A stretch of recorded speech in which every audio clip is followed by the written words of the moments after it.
If you had walked into Amaka's mansion, you would have seen a house that had everything. The marble floors were so polished you could see your own face, and the chandeliers dripped with glass diamonds that threw rainbows on the walls.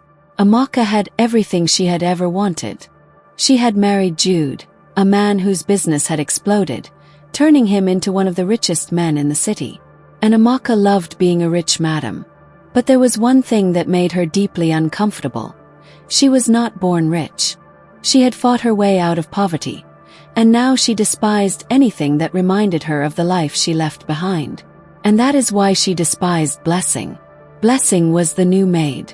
She was an older woman, perhaps in her late 50s, with kind, tired eyes and hands that were rough from a lifetime of hard work. She was quiet, efficient, and never complained. But Amaka could not stand her. She hated the way Blessing's hair was simply tied in a scarf, the way she wore her old, faded wrappers around the house, and the way she looked at Amaka with a sad, knowing patience. "Is the food ready?" Amaka would shout, walking into the kitchen, her expensive slippers clicking on the tile. "Yes, madam," Blessing would murmur, never meeting her eyes. "I have prepared the plantain and the stew." Amaka would look at the food with disgust. Again. "This is what you eat in the village, not in this house. Tomorrow I want a continental breakfast. Do you even know what that is? Or is your head only full of Gary?" "I will try, madam," Blessing would say, her voice soft. What Amaka did not know was that Blessing was only in this house for one reason. She was not just a maid, she was a mother. She was Jude's mother. 10 years ago, Jude had left the village for Lagos, promising to send for his mother once he made it. The letters and money were steady at first, but then they slowed and finally stopped. Blessing, her farm failing and her heart breaking with worry, sold her last piece of land to buy a bus ticket to the city to find her only son. She found his house, this massive, unbelievable mansion, but she was too afraid to knock. What if he was married? What if his new family was ashamed of her? As she stood at the gate, a car pulled up and Amaka got out. Amaka saw a poor old woman at her gate and immediately saw an opportunity. Her last maid had just quit. "You are looking for work?" Amaka had asked, her voice sharp. "Can you clean? Can you cook without burning my house down?" Blessing, seeing a way to get inside, a way to see her son, had nodded. "Yes, madam. I can do all work." Now, for 3 weeks, Blessing had been a servant in her own son's home, suffering the insults of a woman she did not know. And her son, Jude. He was on a long business trip in London. He was due back in 1 week. Blessing just had to hold on. She endured the insults, she ate the leftover scraps, and she cleaned the floors, all for the moment her son would walk through that door. But Amaka was growing more in layout. "I am watching you, old woman," Amaka snarled one evening, after finding a speck of dust on her glass. "I can replace you in a second. One more mistake and you are gone." Blessing just bowed her head. "Yes, madam." The next few days were torture for Blessing. Amaka's cruelty seemed to grow with every passing hour. It was as if Amaka was trying to break the old woman's spirit. She would make Blessing rewash clothes that were already clean, find tiny, invisible faults in her cooking, and insult her in front of the delivery men. Blessing bore it all. She would close her eyes at night in her tiny servants' quarters, clutch the small, worn Bible she had brought from the village, and pray for strength. She prayed for Jude's return. He was due back in 2 days. Then came the incident. Amaka was having her friends over, 2 women named Chioma and Gift, who were just as loud and arrogant as she was. They sat in the main living room, their laughter sharp and unkind, while Blessing served them expensive drinks and small chops. "Amaka, where did you find this antique?" Chioma asked, laughing as she looked Blessing up and down. Amaka rolled her eyes. "Oh, this old thing. She was begging at the gate. I'm just pitying her. It is so hard to find good help, and my husband is away." Gift leaned forward. "Be careful, oh. These village people can be dangerous. She might be a witch." Blessing's hands trembled, and a drop of orange juice spilled onto the tray. "You see. Useless." Amaka snapped. Look at my tray. Get out. Go and make yourself useful. Go and clean my husband's study. I want it spotless before he returns tomorrow. Blessing's heart skipped a beat. His study. In the 3 weeks she had been here, that room had been locked. It was the one place she had not been allowed to enter. She took the key from Amaka and walked slowly to the study. When she opened the door, her breath caught. It was a man's room, smelling faintly of cologne and leather. And there, on the large mahogany dark desk, was a collection of framed photographs. She moved closer, her eyes scanning. And then she saw it. It was a photo of Jude at his university graduation. He was wearing his black gown, beaming with pride. And standing right next to him, her arm wrapped tightly around his waist, was Blessing herself. She was younger, of course, her face less lined with worry, but it was her. Tears instantly filled her eyes and spilled down her cheeks. "My son," she whispered, her fingers gently touching the glass. "My Jude. You kept this picture. You did not forget me." She picked up the heavy silver frame, holding it to her chest. She was so lost in the moment, a moment of pure, heartbreaking love, that she did not hear the door open. "What do you think you are doing?" Amaka's voice cut through the air like a whip. Blessing jumped, startled. Her hands, damp with tears, fumbled. The heavy frame slipped from her grasp and crashed onto the hard marble floor. The glass shattered into 1,000 pieces. There was a dead, terrible silence. Blessing stared at the broken glass, at the picture of her son's smiling face, now exposed and ruined. Amaka walked slowly into the room. She looked at the floor, then at Blessing. Her face was calm, but her eyes were filled with a cold, terrifying rage. "You have broken my husband's favorite picture," Amaka said, her voice dangerously low. "You useless, clumsy old fool. I warned you. I warned you this would happen."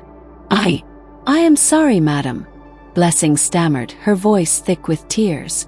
She knelt, her old knees cracking, and tried to pick up the sharp pieces of glass, but her hands were shaking too much. "Please, madam." Fell.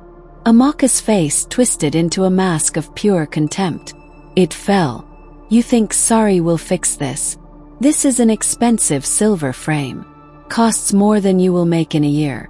You are not just useless, you are destructive." "It was the picture," Blessing whispered, her heart breaking. She looked at the photo, now lying on the floor. "I was just looking. Looking. You are a maid. You are paid to clean, not to look." Amaka grabbed Blessing's arm, her long nails digging into the woman's thin skin, and hauled her to her feet. The force was so sudden. Blessing cried out in pain. "Ah, madam, please. Don't madam me," Amaka yelled, dragging her out of the study and back into the main living room, right in front of her friends. Chioma and Gift stopped laughing and looked up, their eyes wide with cruel interest.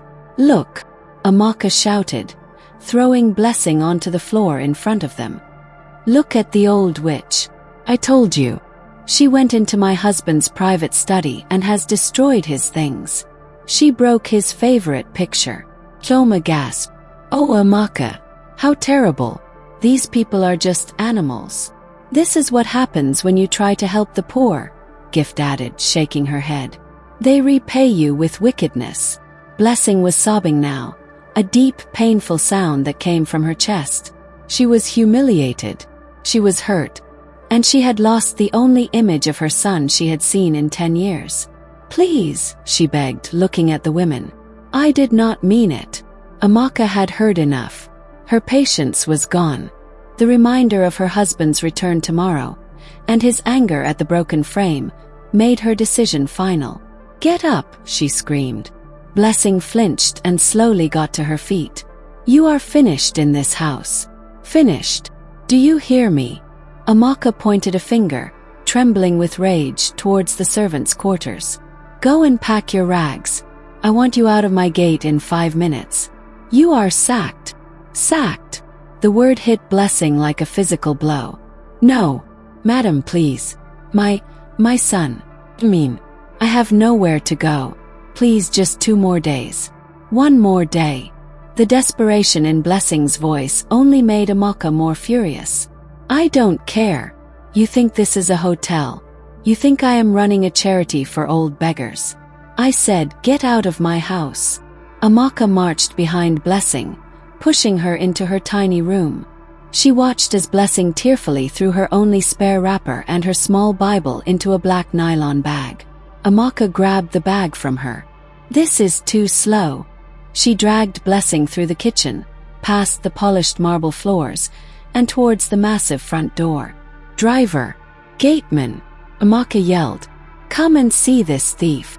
Come and throw her out. She didn't wait for them. She yanked the door open. As if on cue, the sky, which had been dark and heavy, opened up, and a cold rain began to pour. Now go! Amaka shouted, and with a final vicious push, she shoved Blessing out of the doorway. Blessing stumbled, falling to her knees on the hard, wet pavement. She looked back, her face streaked with tears and rain, at the warm, bright house. At the woman who had just destroyed her last hope. Amaka stood in the doorway, a look of triumph on her face. And don't you ever let me see your ugly old face near my house again. She slammed the door, leaving Blessing outside in the sudden violent storm. The rain was coming down in sheets now, soaking Blessing to the bone within seconds. She sat on the pavement, clutching her small black nylon bag, shivering violently. She had no money for a bus, no phone to call anyone, and nowhere to go. She closed her eyes, letting the rain mix with her tears. God, she whispered, her voice barely audible over the thunder. I just wanted to see him one last time. Suddenly, bright lights cut through the darkness. A sleek, black SUV turned the corner and slowed down as it approached the massive iron gates. The gateman ran out with an umbrella to open the gate, but the car stopped abruptly. The headlights were shining directly on the small, huddled figure of the old woman sitting in the mud. The back door of the SUV flew open. A man in a sharp, expensive suit stepped out into the pouring rain, ignoring his driver's protests. It was Jude. He had come home early to surprise his wife. Hey! Jude shouted, squinting through the rain. Who is that? Why is there an old woman on the ground? He ran towards her. When he got close, he froze. The woman looked up, her eyes red and swollen, her face pale and trembling. Jude's heart stopped. He dropped his briefcase into the mud. Mama, he whispered, his voice cracking. Mama. Is that you? Blessing squinted, wiping the water from her eyes. She saw the face she had prayed for every night for 10 years. A sob broke from her throat. Jude. My son. Jesus Christ. Jude fell to his knees in the dirt, wrapping his arms around his soaking wet mother. Mama, what are you doing here? Why are you outside? Why didn't you tell me you were coming? She sent me away. Blessing wept, burying her face in his shoulder. She said I am a thief. She sacked me. Sacked you. Jude's confusion turned into a cold, terrifying anger. Who sacked you? The madam, Blessing cried. Your wife. Jude's face hardened. He didn't say another word. He scooped his mother up in his arms, ignoring the mud staining his expensive suit, and marched towards the front door. Inside, Amaka was pouring herself a glass of wine, laughing on the phone with Chioma.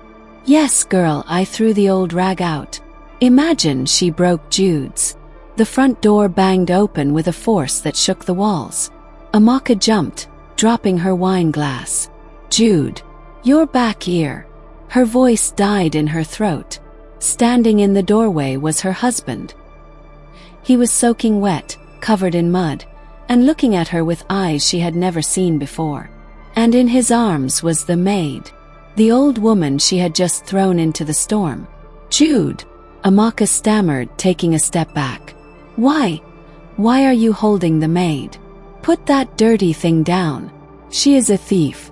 I just sacked her. Shut up, Jude roared. The sound was so loud it echoed through the mansion. Don't you dare speak.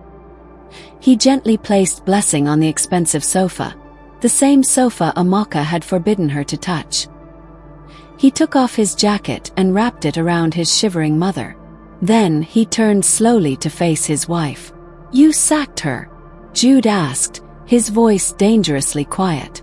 "You threw her out in the rain. She broke your picture."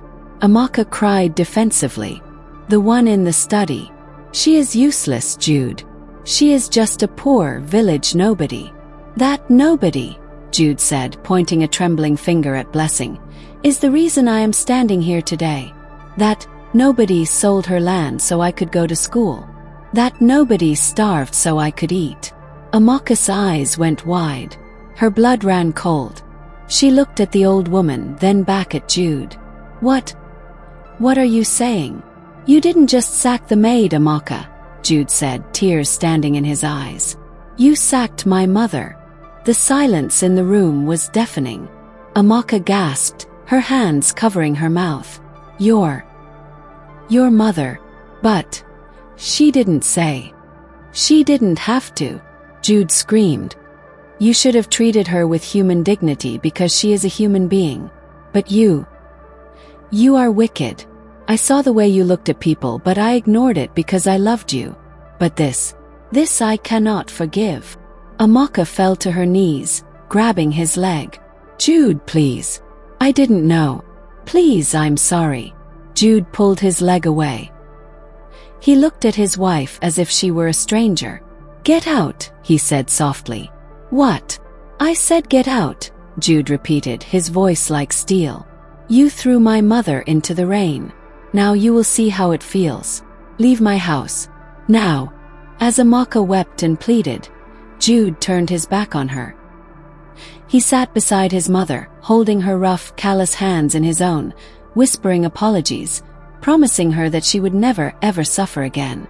The true queen of the house had finally taken her throne. And that is how the true queen finally took her throne. But what do you think? Did Amaka deserve to be thrown out into the rain instantly? Or was Jude too harsh on his wife? Let us know your thoughts in the comments below. If you enjoyed this story, please hit the like button and subscribe to Griot Tales TV for more African folktales. See you in the next video.